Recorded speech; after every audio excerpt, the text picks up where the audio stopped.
ఆవిర్భావ దినోత్సవాన్ని సందర్భంగా కీలకమైనటువంటి వ్యాఖ్యలు చేసుకొచ్చారు జగన్మోహన్ రెడ్డి.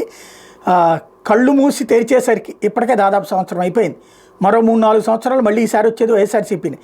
ఈరోజు వైఎస్ఆర్సీపీకి చెందిన ప్రతి కార్యకర్త కూడా గ్రామంలోని ఏ ఇంటికైనా ధైర్యంగా వెళ్ళగలడు. ఏ పేద ఇంటికైనా వైఎస్ఆర్సీపీ కార్యకర్త సగర్వంగా కాళ్ళు ఎగరేసుకుని వెళ్ళగలిగే అవకాశం ఉంది. ఆ కార్యకర్తను చూసినప్పుడు ఆ ఇంట్లోని ప్రతి అక్క, ప్రతి చెల్లి, ప్రతి సోదరుడు, ప్రతి అవ్వ, తాత, ప్రతి రైతు చక్కని చిరునవ్వుతో వైఎస్ఆర్సీపీ కార్యకర్తను పలకరిస్తారు.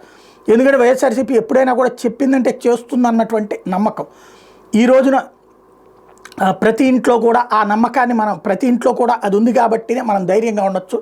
అదే సమయంలో పిల్లల సమస్యల గురించిన యువత పోరు పెట్టాం. ఈరోజు అటువంటి పరిస్థితుల మధ్యనే యాదృచ్ఛికంగా విద్యాదీవన వసతిదీవనకు సంబంధించిన పిల్లలకు జరుగుతున్నటువంటి అన్యాయాలకు సంబంధించిన నిరసన కార్యక్రమం జరుగుతుంది.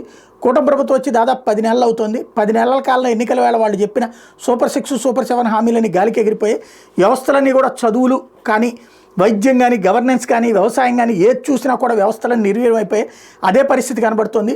ఈరోజు పిల్లలకు సంబంధించి ఫీజు రియంబర్స్మెంట్కి సంబంధించి ఒక్కొక్క క్వార్టర్కి 700 కోట్ల చొప్పున విద్యాదీవన కింద ఏడాదికి 4 క్వార్టర్లకు 2800 కోట్లు కేటాయించాలి. వసతి దీవెన కింద ప్రతి ఏడాది ఏప్రిల్లో 1100 కోట్లు కేటాయించాలి. అంటే గత ఏడాది ఈ రెండింటికి సంబంధించి పిల్లల చదువుల కోసం మొత్తం 3900 కోట్లు కేటాయించిన పరిస్థితుల్లో ఈ ప్రభుత్వం చేసింది ఏంటంటే కేవలం 700 కోట్లు మాత్రమే ఇచ్చి చేతులు దులుపుకున్నారు. అంటే 3200 కోట్లు బకాయిలు పెండింగ్లో పెట్టారు.